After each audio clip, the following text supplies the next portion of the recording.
How do you feel about sales? Does it cause you anxiety? Is it stressful for you? Do you have doubt about it? Is there any negative feelings about this process? Calm down. I think this is our first. I've got so much to share. I feel sharing. I'm going to share with you to stop saying share because we're not there yet. I kind of rhymed. Anyway, okay. This might be the first glitch in the sales category. It's a sales and a marketing glitch. Yes. Welcome to Biz Glitch number 43 out of 366 for leap year of this year, 2024, where every day you get a video with a mistake that we've made in our business careers as employees or business owners, and mistakes we've seen in the thousands of conversations that we've had with small business owners during and after the pandemic. And we're here to share information that helps you to be more successful. We're teaching you the stuff, hopefully you will appreciate it, the stuff that we wish we knew back in the day. I wish I had this project. Wait a minute. Linda Ray, years ago. Wait a second. What? This fabric. Wait. Did you notice that? I think I just noticed that. I was trying to be so inconspicuous on our new merch. Read the fine print. I'm expensive. I love this one of ours. Of course, it's a little, joke with. What's not a joke is to make sure you read the fine print on stuff when you're a business owner. And the other one is I'm expensive. I just thought that was fun. And the font is cute, it's not too, true, because though. It's a fine print I mean, I've been font. with you now for 9 years. You're actually not expensive. Thank you. I don't want to call you a cheap date, because you're not. This is true. I mean, you do like the finer things in life. But, I do. But you're not expensive. All right. What's our glitch today, Linda Ray? Where are we going? And launch us into the stratosphere. Today's glitch is, when was the last time you asked a client for a referral? Oh, I love this one. This is one of my all-time favorites. I got a lot to say, but I will stop. No, you need to calm down. But just asking for a referral is its own sales process, in my humble opinion. And when I was in the insurance business, especially selling life insurance, because life insurance is not required unless there's a buy-sell agreement with business owners. I would disagree. Life insurance is definitely something that's required. It's required from a moral compass standpoint.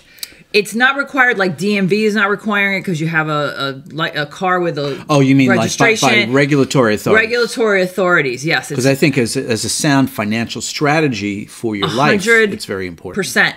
But it was way harder to sell life insurance and auto insurance because the auto insurance had to come because you wanted the car so badly. Life insurance, you just have to love your family.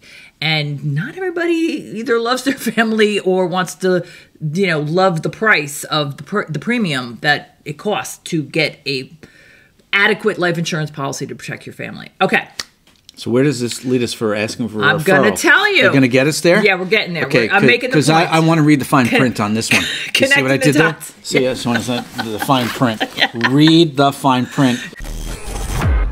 How I learned, because this was a learned skill when I was a much younger person a couple of decades ago, was that you set up the process with the current existing client you're working with, and you set them up in the beginning. You train them in the beginning that you're going to be asking for the referral. So it's like landing an aircraft. You identify the airport, you ask for clearance, and you see the runway, and you're coming in for landing. That's kind of what, right? You prep them to know that part of the process toward the end, when things are all hunky-dory and everybody's singing Kumbaya and hugging and all that you are going to then ask for 2 to 5 names of people they like, because when birds of a feather flock together. So if you like that client, the likelihood of you liking their friends and family is going to be pretty high. 2 to 5 is a hefty number. It is, but it's a lot. It all depends on the type of business.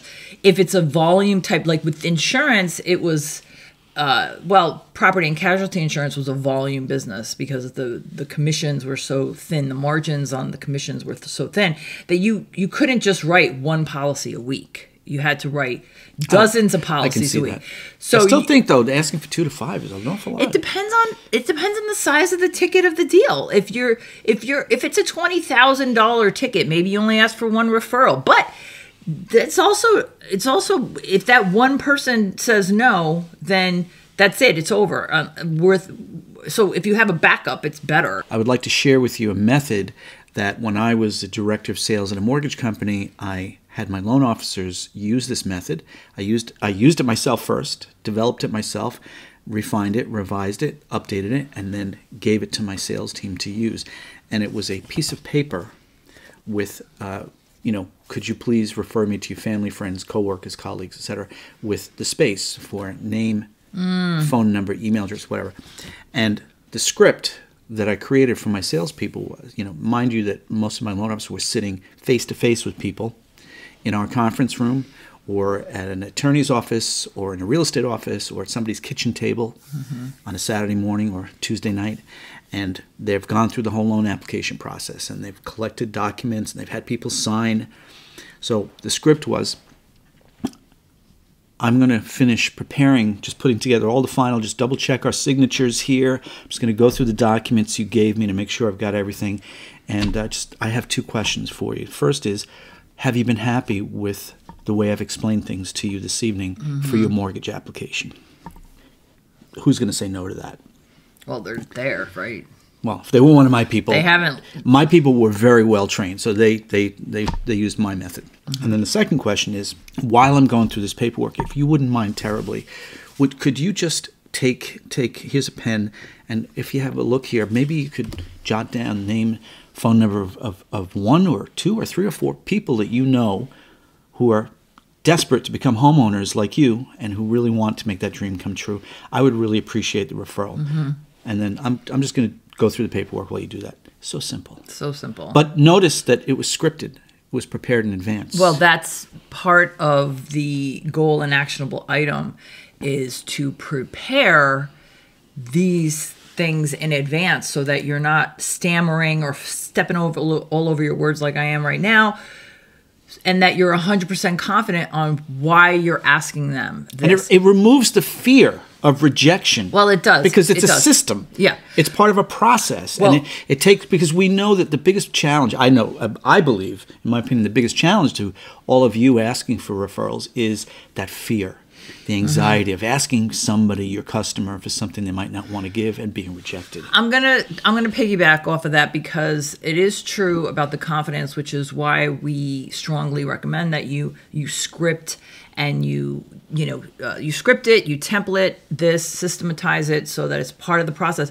But here's the other thing that I did that I found to be super helpful, which was to tell them why I'm asking for the referral. And, oh yeah, I forgot that was part of our script. Yeah, yes, I apologize. Why am I asking for the referral? And what I would tell them is, I really much enjoyed working with you and getting these policies situated. And there's going to be some service work that you may need, and you may want me to be able to tend to that on a very timely basis. If I have to keep going out and finding new business and hunting around for new cases, I am taken away from service. Yeah. And so I would rather know that I'm here for you to service your policies and your questions and concerns or any life changes, life events that happen, than out networking on people who may never buy from me. In our case with the mortgage application, it was service, yes, not as much maybe as an insurance agent. But what we would say to folks is part of our script was, I'm here with you tonight doing your application because I was referred to you or you were referred to me by so-and-so, whether it was their attorney or accountant or real estate broker or a friend or coworker or colleague. So that kind of smooths that landing strip as part of the script. And again, sales is, nobody wants to do it for whatever the reason is. I had another dream about selling stuff last night. Yeah. Well, you like selling stuff. And in the dream, I was invited to lecture a college-level classroom of finance professors professionals, students, and it was about how to sell stuff. And I started out the seminar, my lecture, with something I want to share with you that I read just a couple of days ago. I shared it with Linda. The famous survey company Gallup, Gallup, Gallup, they just did a poll recently, and they have discovered that salespeople are not the lowest people on the rung of ladder of reputation. This is in the dream or for real? Well, this is for real. Okay. Do you know who's lower on the reputational ladder than salespeople? Don't say insurance. You know this. Oh, I gave you the answer to this the other day. You forgot already. I did.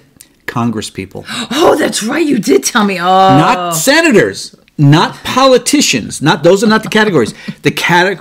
The answer was Congress people are lower on the reputational scale than salespeople. But again, look how low salespeople are. Nurses were at the top of the list, by the way. Yeah. Nurses and dentists. Let's bring it back to the positive note. Yeah. Well, let's sell some stuff here, shall we? Let's sell some stuff by asking you, number one, for free, like and subscribe this video. And then not for free, but a deal for leap year is buy all the glitches. They're $29 for all 366. One-time fee. One time. It's less than 10 cents a day to invest in your business on polite nudges or reminders or tips that you might be too busy to remember or notice. So I want to throw in a little fear of missing out, FOMO aspect around this $29.